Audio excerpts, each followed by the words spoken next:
Teaching tutorials Tamil channel பார்த்து கொண்டிருக்கும் மாணவர்கள் அனைவருக்கும் வணக்கம். நம்ம இந்த வீடியோவில் பார்க்க போகிறது கார்ட்டீசியன் ப்ராடக்ட். 10ஆம் வகுப்பு கணக்கில் முதல் பாடத்தில் வரக்கூடிய ஒரு முக்கியமான ஒரு இதை பற்றி தான் நம்ம இப்போ பார்க்க போகிறோம். கார்ட்டீசியன் ப்ராடக்ட் அப்படிங்கிறதுக்கு டெஃபினிஷன் என்ன அப்படின்னா, if A and B are two non-empty sets, then the set of all ordered pairs a comma b such that a belongs to a, b belongs to b is called the Cartesian product of a and b and is denoted by a cross b. Thus a cross b is equal to set bracket a comma b, a belongs to b, a, b belongs to b. Read as a cross b. என்ன கொடுத்துருக்காங்க அப்படின்னா, ஏ B அப்படிங்கிறது ரெண்டு நான் empty sets. ரெண்டுமே என்ன செய்யக்கூடாது, empty செட்டாக இருக்கக்கூடாது.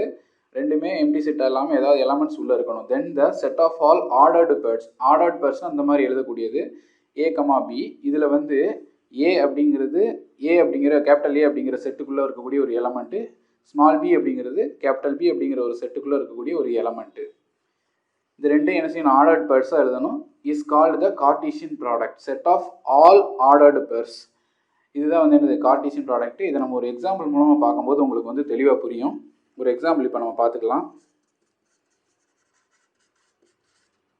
சும்மா நம்மளா ஒரு செட் எடுத்துக்கிறோம். ஏ அப்படின்ட்டு capital A is equal to 2 5 7 8 ஒரு செட் எடுத்தாச்சு. பி அப்படிங்கிறது ஒரு நான்-எம்ப்டி செட்டு. என்ன எடுக்க போகிறோம் அப்படின்னா 3 9 11 இப்படி எடுத்துக்கலாம்.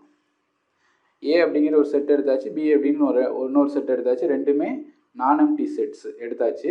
என்ன சொல்லியிருக்காங்க, set of all ordered pairs A comma B அப்படின்னு எழுதணும். ஏ அப்படிங்கிறது வந்து கேபிட்டல் ஏங்கிற செட்டுக்குள்ளே இருக்கக்கூடிய எலமெண்ட், ஏதாவது ஒரு எலமெண்ட்டு. ஸ்மால் பி அப்படிங்கிறது கேபிட்டல் பி அப்படிங்கிற ஒரு நான்-எம்ப்டி செட்டுக்குள்ளே இருக்கக்கூடிய ஏதாவது ஒரு எலமெண்ட்டு. All ordered purse. அப்போ நம்ம என்ன செய்யணும், இது ரெண்டையும் எழுதக்கூடிய அதிகபட்ச ஆர்டர்ட் பேர்ஸ் என்னென்ன உண்டோ எல்லாத்தையுமே இதில் நம்ம எழுதணும். அப்படி எழுதக்கூடியதான் வந்து என்னது Cartesian product of A and B. இப்போ கார்ட்டீசியன் ப்ராடக்ட் நம்ம எப்படி எழுதணும் அப்படின்னா, ஏ கிராஸ் பி அப்படின்னு எழுதணும். இஸ் ஈக்குவல் டு, ஃபர்ஸ்ட் நம்ம என்ன செய்யலாம்னா, எந்த ஆர்டர் பேர்ஸையும் மிஸ் பண்ணிடக்கூடாது. அதுக்காக நம்ம ஒவ்வொரு எலமெண்ட்டாக எடுத்து செய்யலாம். ஃபர்ஸ்ட் இந்த ரெண்டை மட்டும் எடுத்துக்கிடுவோம். இந்த கேபிட்டல் ஏ அப்படிங்கிற ஒரு நான்-எம்ப்டி செட்டுக்குள்ளே இருக்கக்கூடிய ஃபர்ஸ்ட் எலமெண்ட் 2, அதை எடுத்துக்கலாம். 2 கமா பி அப்படிங்கிற செட்டுக்குள்ளே இருக்கக்கூடிய எலமெண்ட்டு 3, 2 கமா 3. அடுத்து இங்கே ரெண்டு எடுத்தோமோ அதை அப்படியே வச்சுக்கலாம். 2 கமா 9 ஒன்று ஒன்றா என்ன செய்யணும்னா ஆர்டர்ட் பேர்ஸ் எழுதணும். அடுத்து 2 கமா 11. அடுத்து வந்து 2 முடிஞ்சிச்சா, அடுத்து வந்து 5 கமா 3. அடுத்து 5 கமா 9, 5 கமா 11. இப்போ 5 முடிச்சாச்சு. அடுத்து வந்து 7 இருக்குது. 7 கமா 3, 7 கமா 9, 7 கமா 11. இப்போ 7 முடிச்சாச்சு. அடுத்து 8 கமா 3, 8 கமா 9, 8 கமா 11, 8 கமா 11. இப்போ நமக்கு எந்த ஒரு ஆர்டர் பேரும் மிஸ் ஆகிருக்காது. ஏன்னா நம்ம வந்து ஒவ்வொரு நம்பர் எடுத்தோம், அதுக்கடுத்து இந்த 3ஓடையும் என்ன செஞ்சோம், ஆர்டர்ட் பேர்ஸ் எழுதணும். அடுத்து 5 எடுத்தோம், 5ஓட என்ன செஞ்சோம், அடுத்து இந்த செட்டில் இருக்கக்கூடிய எல்லா எலமெண்ட்டோட ஆர்டர்ட் பேர்ஸ் எழுதணும். இப்படி எழுதும்போது நமக்கு எந்த ஒரு இதுவும் மிஸ் ஆகாது.